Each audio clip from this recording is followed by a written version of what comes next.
పరకాల ద్రావిడ పార్టీల ఆధిపత్యానికి గండి కొట్టి అధికార పీఠం దక్కించుకున్న సినీ హీరో విజయ్ కు ముందుంది ముసల పండుగ. ఆయన అధిరోహించే సింహాసనం ముల్లపాన్పుగా మారబోతుంది. చాలా సవాళ్లు ఆయనకు స్వాగతం పలుకుతున్నాయి. ఎన్నికల్లో గెలవటానికి ఇచ్చిన హామీలు మెడకు చుట్టుకోవడం ఖాయం. రాజకీయాల్లో విశేష అనుభవం ఉన్న స్టాలిన్ యువ విప్లవకారుడుగా పేరున్న హీరో ఉదయనిధి మారన్ వేగాన్ని తట్టుకోవటం మాటల్లో చెప్పినంత సులువు కాదు. అనుభవాలేమీ ఉండనే ఉంది. ఇక హిందుత్వ హేతువాద సిద్ధాంతాల నడుమ తటస్థ వైఖరి ఎంతవరకు ఫలిస్తుందనేది మరో ప్రశ్న. ఇలా కనీసం 6 పెనుగండాలు విజయ్ కు పొంచి ఉన్నాయి. వీటిని ఎలా అధిగమిస్తారనేది ఇప్పుడు ఆసక్తికరంగా మారింది.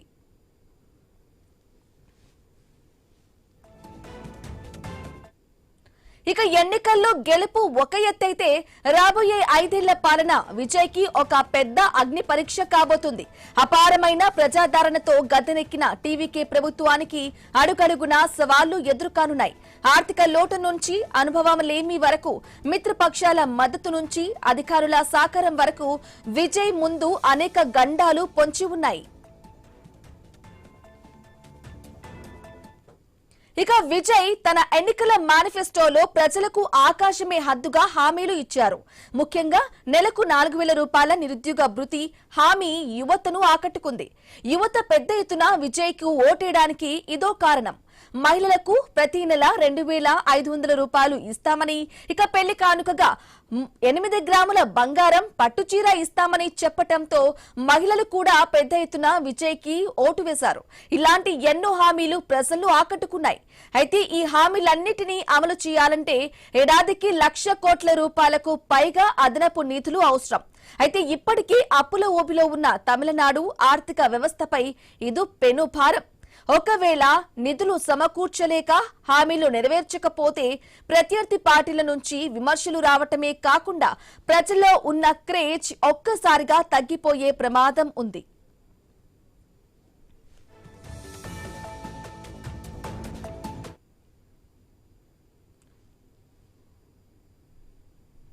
ఇక టీవీకి తరపున గెలిచిన వారంతా దాదాపు కొత్తవారే. మంత్రివర్గంలో కూడా రాజకీయ ఓనమాలు తెలియని కొత్త ముఖాలే ఎక్కువగా కనిపిస్తున్నాయి. పరిపాలన అనేది కేవలం ఆజ్ఞలు జారీ చేయటం కాదు, క్లిష్టమైన ఫైళ్లను అర్థం చేసుకోవటం మరియు విధానపరమైన నిర్ణయాలు తీసుకోవటం. ఇక్కడ విజయ్ టీం కు అనుభవం లేమి అతి పెద్ద శాపంగా మారే అవకాశం ఉంది. ఇక సీనియర్ నాయకులు లేకపోవడంతో అసెంబ్లీలో విపక్షాల ఎత్తుగడలను తిప్పికొట్టడం కూడా కత్తిమీద సామే.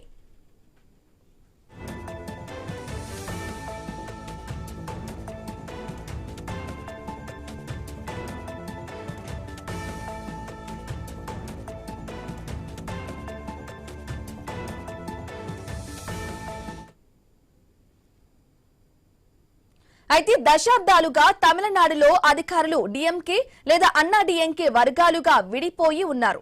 ఇప్పుడు హఠాత్తుగా వచ్చిన 3వ శక్తికి ఈ అధికారులు ఎంతవరకు సహకరిస్తారనేది ప్రశ్నార్థకం. క్షేత్రస్థాయిలో పథకాలు అమలు కావాలన్నా, శాంతి భద్రతలు అదుపులో ఉండాలన్నా అధికారుల అండ అవసరం. పాత ప్రభుత్వాలకు విధేయులుగా ఉన్న యంత్రాంగం విజయ్ నిర్ణయాలకు మోకాలడ్డితే పాలన స్తంభించిపోయే ప్రమాదం ఉంది.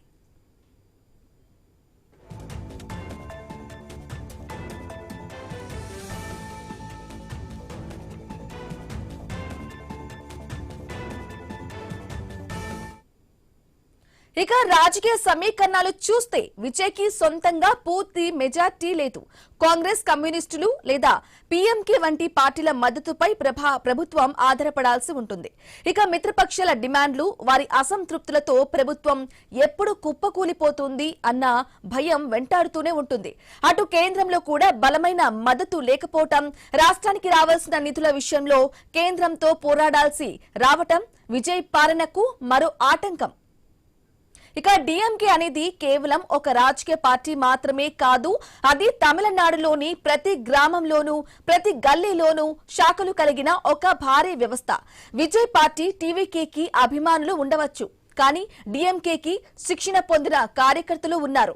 బూత్ లెవెల్ నుంచి రాష్ట్ర స్థాయి వరకు డిఎంకే యంత్రాంగం చాలా పటిష్టంగా ఉంటుంది. ప్రభుత్వం ఏదైనా చిన్న తప్పు చేసినా దానిని ప్రజల్లోకి తీసుకువెళ్లి ఉద్యమ రూపంలో ఇవ్వటంలో డీఎంకే క్యాడర్ ఆరితేరిపోయింది. కొత్తగా వచ్చిన విజయ్ టీం ఈ క్షేత్ర స్థాయి ఒత్తిడిని తట్టుకోవటం చాలా కష్టం. డీఎంకేకు సామాజిక న్యాయం, భాషాభిమానం, రాష్ట్ర స్వయం ప్రతిపత్తి వంటి బలమైన సిద్ధాంతాలు ఉన్నాయి. విజయ్ సెక్యులర్ సోషల్ జస్టిస్ అని చెబుతున్నప్పటికీ డీఎంకేకున్నంత స్పష్టమైన సైద్ధాంతిక ముద్ర వేయటానికి సమయం పడుతుంది.